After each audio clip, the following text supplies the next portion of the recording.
Sejarah awal masuknya agama Islam di Indonesia.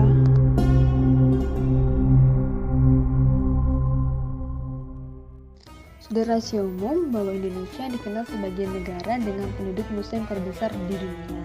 Padahal jika kita lihat sejarah lahir agama Islam yang dibawa para nabi, Indonesia tidak begitu dikenal. Apalagi sebelum Islam masuk ke Indonesia berada dalam pengaruh agama Hindu-Buddha. Lalu, bagaimana Indonesia bisa menjadi muslim terbesar di dunia? Agama Islam sudah masuk ke Indonesia pada abad ke-7 Masehi dan menjadi jelas pada abad ke-13. Ajaran agama Islam mudah diterima dan mendapat perhatian dari penduduk Indonesia karena masuk dengan cara yang damai. Berdasarkan laporan The Royal Islamic Strategic Study Century atau MAFDA bertajuk The Muslim 500 edisi 2022, ada sekitar 231 juta penduduk Indonesia yang beragama Islam, dan di mana membuat Indonesia menjadi negara dengan penduduk muslim terbesar di dunia.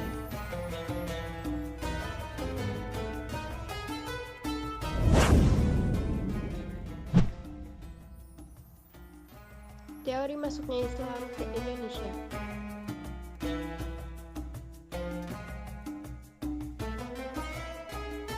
Menurut para ahli sejarah, Islam masuk dengan beberapa teori. Di antaranya adalah: pertama, teori Mekah, yang dimana masuknya Islam adalah langsung dari Mekah atau Arab pada abad ke-7 Masehi. Yang kedua, teori Gujarat, India. Menurut teori Gujarat, penyebaran Islam ke Indonesia bukan dari orang Arab langsung, melainkan pedagang Gujarat yang telah memeluk Islam dan berdagang ke Indonesia. Yang ketiga, teori Persia. Menurut teori Persia, mengatakan bahwa proses kedatangan Islam ke Indonesia berasal dari daerah Persia atau Parsi yang sekarang disebut Iran. Sebagai buktinya, ada kesamaan budaya antara Parsi dan Indonesia. Yang terakhir atau yang keempat, ada teori Cina. Menurut teori Cina, proses kedatangan Islam ke Indonesia, khususnya di tanah Jawa, berasal dari para pedagang Cina.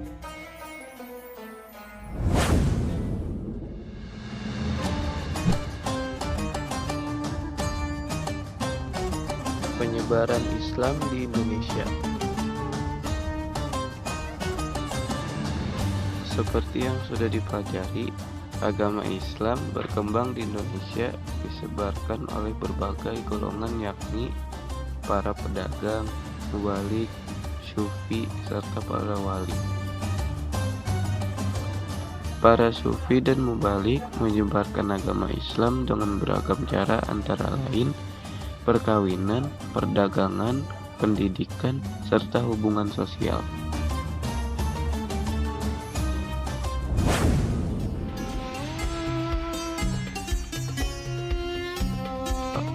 Para wali songo yang menyebarkan agama Islam.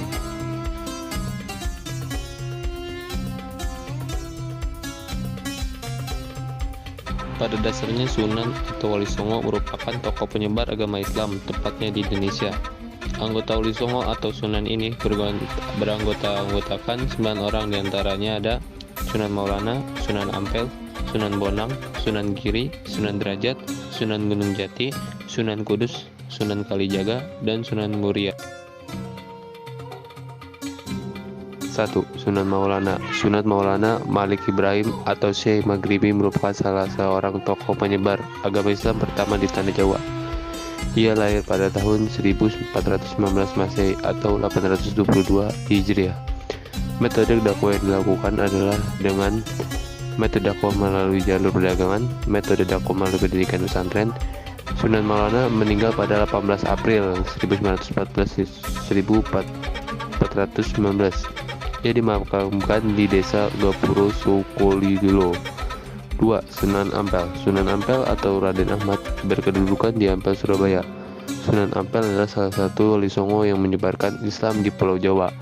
Lahir tahun 1401 Masehi. Metode dakwah yang dilakukan adalah dengan membangun jaringan kekerabatan, melakukan upaya akulturasi dan asimilasi dari aspek budaya pra-Islam dengan Islam agar lebih mudah diterima masyarakat. Sunan Ampel meninggal sekitar tahun 1946 Masehi dan dimakamkan di barat Masjid Ampel, Surabaya. 3. Sunan Bonang.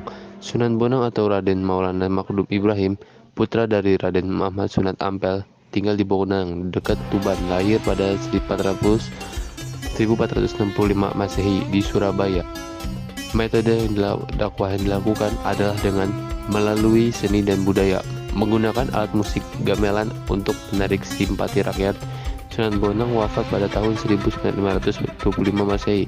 Makam Sunan Bonang berada dua tempat, yaitu di Bawean dan Tuban.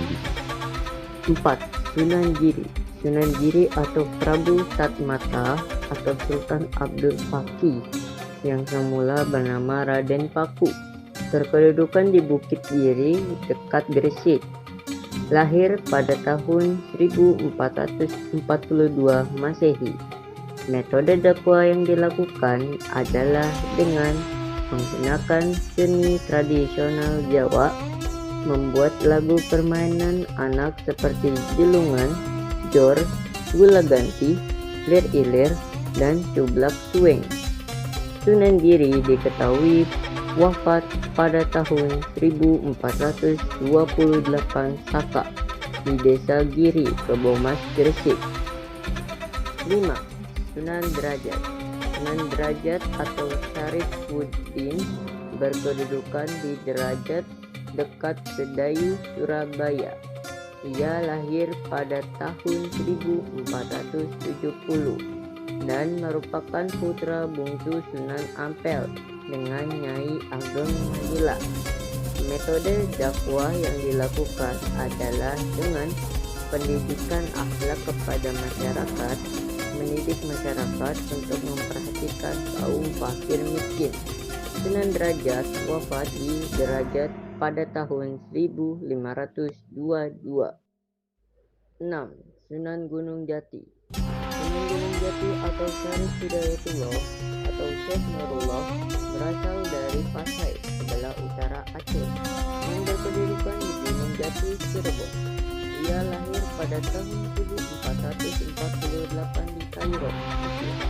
Metode dakwah yang dilakukan adalah dengan menguatkan kehidupan politik, menjalin hubungan dengan tokoh-tokoh berpengaruh di Cirebon, Banten, dan Demak untuk memuluskan dakwahnya. Sunan Gunung Jati wafat pada tahun 1428 Saka atau 1509 Masehi. Yang ketujuh adalah Sunan Kudus. Sunan Kudus atau Jafar Shodiq, putra dari Raden Utsman Haji yang bergelar Sunan Ngandung di Jipung Panolan, berkedudukan di Kudus. Lahir pada tahun 1400. Metode dakwah yang dilakukan adalah dengan mendekati masyarakat melalui kebutuhan mereka, mengajarkan alat-alat pertukangan, kerajinan emas, membuat keris pusaka, dan lain-lain. Sunan Kudus wafat pada 1550. 8. Sunan Kalijaga. Sunan Kalijaga atau Mas Raden Mas Sahid, putra dari Tamenggung Wilatika, Bupati Tuban yang berkedudukan di Kadilango, dekat Demak. Lahir pada tahun 1450 di Tuban.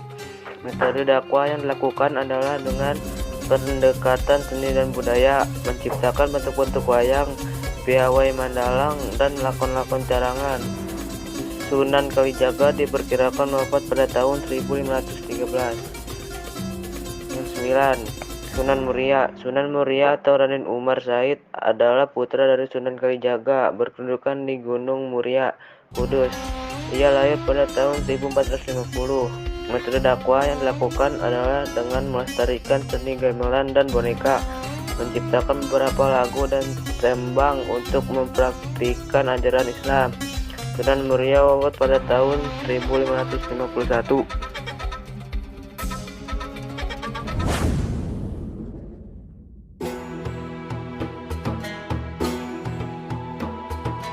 Kerajaan Islam yang berdiri di tanah Jawa.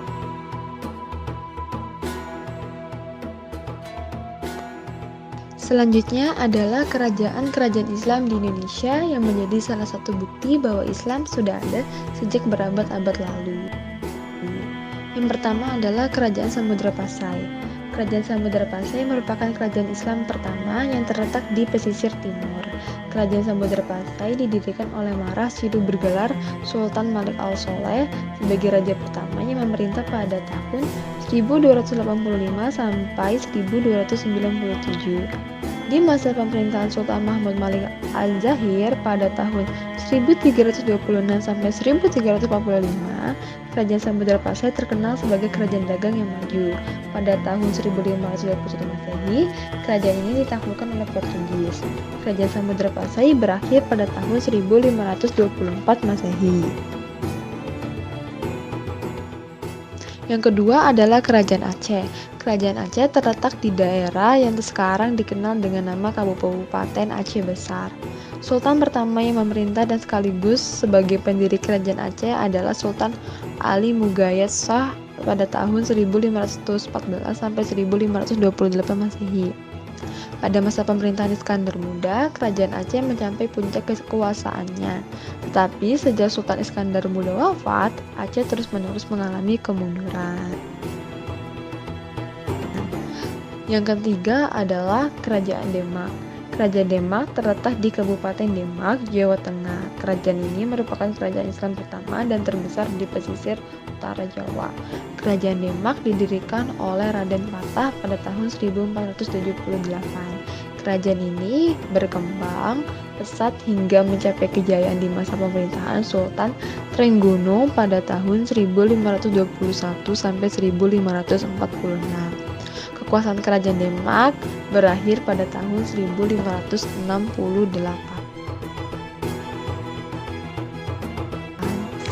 Yang keempat, Kerajaan Pajang. Kerajaan Pajang merupakan penerus dari Kerajaan Demak. Kesultanan yang terletak di daerah Kartasura sekarang itu merupakan kerajaan Islam pertama yang terletak di daerah pedalaman Pulau Jawa. Sebagai pendiri dan raja pertama Kerajaan Pajang, Sultan Hadiwijaya berkuasa selama 15 tahun. Selama memerintah, ia berhasil mengantarkan Panjang mencapai puncak kejayaan. Wilayah kekuasaan Kerajaan Panjang mencapai Madiun, Blora, dan Kediri. Kemunduran Kerajaan Panjang dimulai pada masa pemerintahan Pangeran Banawa, hingga kemudian runtuh dan digantikan oleh Mataram. Yang kelima, Kerajaan Mataram Islam. Kerajaan Mataram Islam berpusat di sebelah tenggara kota Yogyakarta, yakni Kota Gede. Kerajaan Mataram Islam berdiri pada tahun 1586 dan raja pertamanya adalah Sutawijaya yang bergelar Senapati Ingalaga Saidin Panatagama. Artinya panglima perang dan ulama pengatur kehidupan beragama. Kerajaan Mataram mencapai puncak kebesarannya pada masa pemerintahan Sultan Agung Hanyakrokusumo pada tahun 1613 sampai 1645. Perjanjian Giyanti membuahkan kesepakatan bahwa Kesultanan Mataram dibagi dalam dua kekuasaan, yaitu Nagari Kasultanan Surakarta dan Nagari Kasultanan Ngayogyakarta. Perjanjian yang ditandatangani dan diratifikasi pada tanggal 13 Februari 1755 di Giyanti ini secara de jure menandai berakhirnya Mataram. Yang keenam adalah Kerajaan Banjar. Kerajaan Banjar adalah kerajaan Islam di Pulau Kalimantan, tepatnya di Provinsi Kalimantan Selatan. Kerajaan ini berdiri pada tahun 1526 Masehi dengan Sultan Suryanya atau Raden Samudra sebagai Sultan pertama. Kesultanan Banjar mulai mengalami masa kejayaan pada dekade pertama abad ke-17. Kerajaan Banjar runtuh pada saat berakhirnya Perang Banjar pada tahun 1905.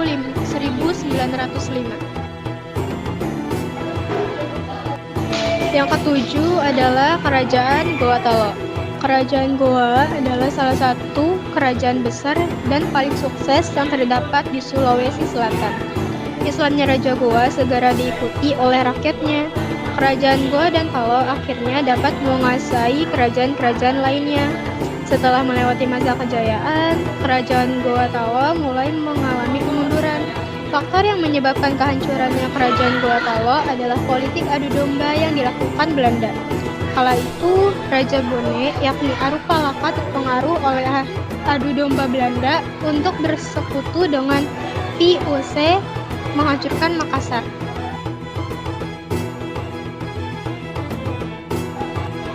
ke-8 adalah Kerajaan Ternate. Kerajaan Ternate berdiri pada abad ke-13. Ibu kotanya terletak di Sampalu atau Pulau Ternate. Kerajaan Ternate didirikan oleh Bab Mashkur Malamo pada tahun 1257. Kesultanan Ternate memiliki peran penting di kawasan timur Nusantara antara abad ke-13 hingga abad ke-19. Kesultanan Ternate menikmati kegemilangan di paruh abad ke-16 berkat perdagangan rempah-rempah dan kekuatan militernya. Tanggal 7 Juli 1683, Sultan Sibori terpaksa mendatangani perjanjian yang intinya menjanjikan Ternate sebagai kerajaan dependen Belanda. Perjanjian ini mengakhiri masa Ternate sebagai negara berdaulat.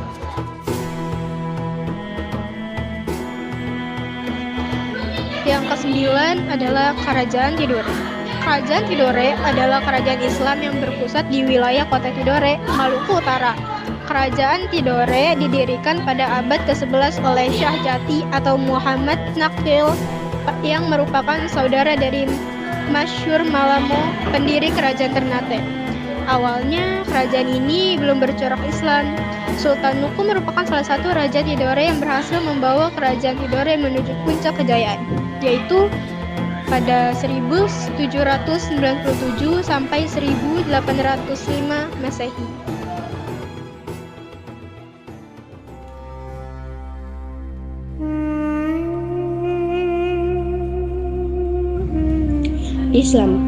Islam merupakan agama yang diturunkan oleh Allah Subhanahu wa Ta'ala untuk seluruh manusia. Setiap manusia yang lahir, maka dia lahir dalam keadaan Islam, mengenal Allah Rabbih semesta alam dan mengakuinya sebagai sembahnya. Islam masuk dengan cara damai dengan disebarkan oleh beberapa orang-orang yang terpilih yang memiliki kesabaran yang sangat tinggi untuk menyebarkan agama Islam. Islam merupakan agama yang sangat mulia, sudah sepatutnya kita bersyukur akan hal itu.